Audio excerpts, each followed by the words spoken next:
1888 March മാസത്തിൽ ശിവരാത്രി നാളിൽ ഗുരു അരുവിപ്പുറത്ത് ശിവപ്രതിഷ്ഠ നടത്തിയത് അടിച്ചമർത്തിയവർക്ക് ഉയർന്നെഴുന്നേൽക്കാനുള്ള ആദ്യത്തെ കാഹളമായിരുന്നു. നെയ്യാറിലെ ശങ്കരൻകുഴിയിൽ മുങ്ങിയെടുത്ത വലിയ കല്ലാണ് അദ്ദേഹം ശിവപ്രതിഷ്ഠയ്ക്ക് ഉപയോഗിച്ചത്. താഴ്ന്ന ജാതിക്കാർക്ക് ക്ഷേത്രപ്രവേശനമില്ലാതിരുന്ന അക്കാലത്ത് അവർക്ക് സത്വബോധം നൽകാൻ നടത്തിയ വിപ്ലവകരമായ നടപടിയായിരുന്നു അത്. ബ്രാഹ്മണനല്ലാത്ത ഒരാൾക്ക് ദൈവപ്രതിഷ്ഠ നടത്താമെന്ന് അദ്ദേഹം തെളിയിച്ചു.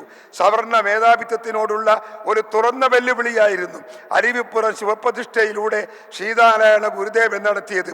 ഈ പ്രതിഷ്ഠയെ എതിർക്കാൻ വന്ന സവർണനോട് നാം നമ്മുടെ ശിവനെയാണ് പ്രതിഷ്ഠിച്ചത് എന്നാണ് ശ്രീ ഗുരുദേവൻ പറഞ്ഞത്. മനോഹരമായ ശില്പമോ പൂജാരിയോ മന്ത്രങ്ങളോ അടയാഭരണങ്ങളോ ഒന്നുമില്ലാതെ ആർക്കും ദൈവത്തെ പൂജിക്കാമെന്ന മനോഹരമായ സങ്കല്പമാണ് ഭൂമിയിൽ പിറന്നത്. ചരിത്രത്തെ അടിമുടി മാറ്റിയ നടപടിയായിരുന്നു അത് എന്ന് നിങ്ങൾ ഓർക്കണം. ജാതി വ്യവസ്ഥയെ ചോദ്യം ചെയ്തതാണ് അദ്ദേഹത്തിൻ്റെ മറ്റൊരു വിപ്ലവകരമായ നടപടി.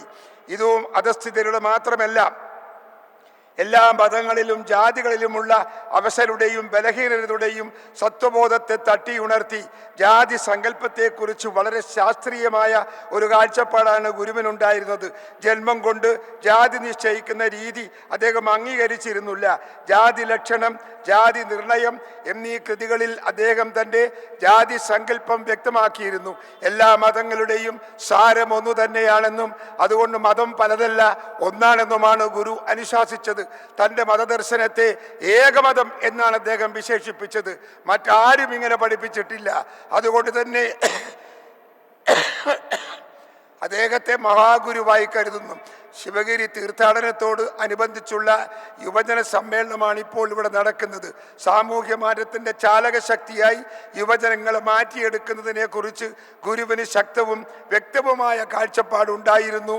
ഈ ശിവഗിരി തീർത്ഥയാത്രയുടെ ഉദ്ദേശങ്ങളായി 8 കാര്യങ്ങളിൽ ആദ്യത്തേത് തന്നെ വിദ്യാഭ്യാസമായിരുന്നു.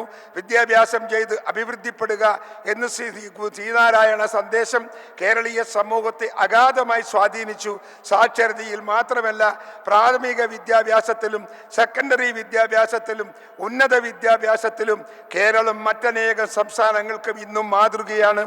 ഈ മുന്നോട്ടത്തിന് പുരോഗമന വീക്ഷണം പുലർത്തിയ തിരുവിതാംകൂറിലെയും കൊച്ചിയിലെയും രാജാക്കന്മാരും ക്രൈസ്തവ മിഷണറിമാരും വഹിച്ച പങ്കിനൊപ്പം ഗുരുവിൻ്റെ പ്രവർത്തനങ്ങളും വിലയിരുത്തപ്പെടുന്നു. അന്ധകാരത്തിലും അടിമത്വത്തിലും കഴിയുന്നവരെ സ്വതന്ത്രരാക്കണമെങ്കിൽ അവർക്ക് അറിവ് പകരുകയാണ് വേണ്ടത്. അദ്ദേഹം അവരോട് പറഞ്ഞു, വിദ്യ കൊണ്ട് സ്വതന്ത്രരാവുക എന്ന്, ഒപ്പം സംഘടന കൊണ്ട് ശക്തരാവുക എന്നും.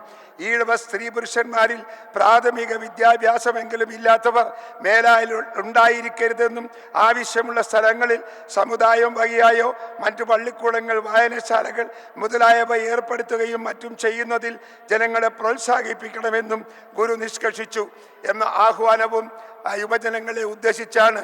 കറുപ്പ്, കഞ്ചാവ്, പുകയില തുടങ്ങിയവയെല്ലാം മദ്യത്തിൻ്റെ ഗണത്തിൽപ്പെട്ട വകയായാൽ ഇവയെല്ലാം ബുദ്ധി മനോവ്യാപാരങ്ങളെ തകർക്കുന്നവയാണ്. മദ്യമുണ്ടാക്കുന്നവൻ ദുർഗന്ധമുള്ളവനായിരിക്കും. അതിനാൽ അവൻ്റെ വസ്ത്രവും ഭവനവും ദുർഗന്ധമുള്ളതായിരിക്കും. അവൻ തൊടുന്നതെല്ലാം നാറും. മദ്യപാനിയെ അവൻ്റെ മാതാപിതാക്കളും സഹോദരങ്ങളും ഭാര്യയും മക്കളും ഈശ്വരൻ പോലും വെറുക്കുന്നു. അതിനാൽ ആരും മദ്യവെക്കരുതെന്ന് ഗുരുദേവൻ കൽപ്പിക്കുന്നു.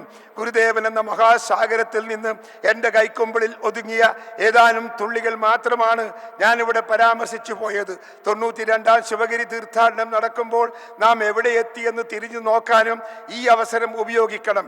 ജാതിയും മതവും അതിൻ്റെ വേലിക്കെട്ടുകളുമൊക്കെ ഇപ്പോഴും നിലനിൽക്കുകയല്ലേ? അവ നമ്മെ വരിഞ്ഞു മുറുക്കുകയല്ലേ?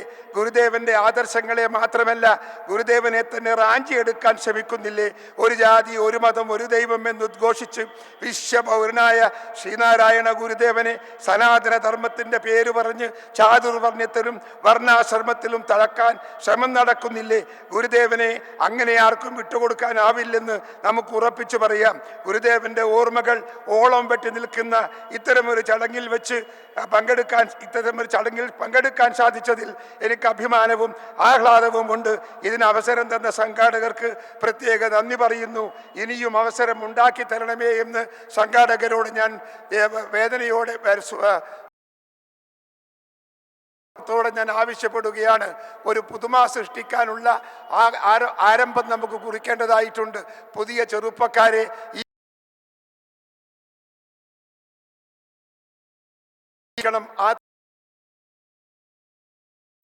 ഇന്ന് എന്ന് ഞാൻ പ്രാർത്ഥിച്ചുകൊണ്ട് എൻ്റെ അധ്യക്ഷ പ്രസംഗം ഉദ്ഘാടന പ്രസംഗം ഞാൻ അവസാനിപ്പിക്കുന്നു.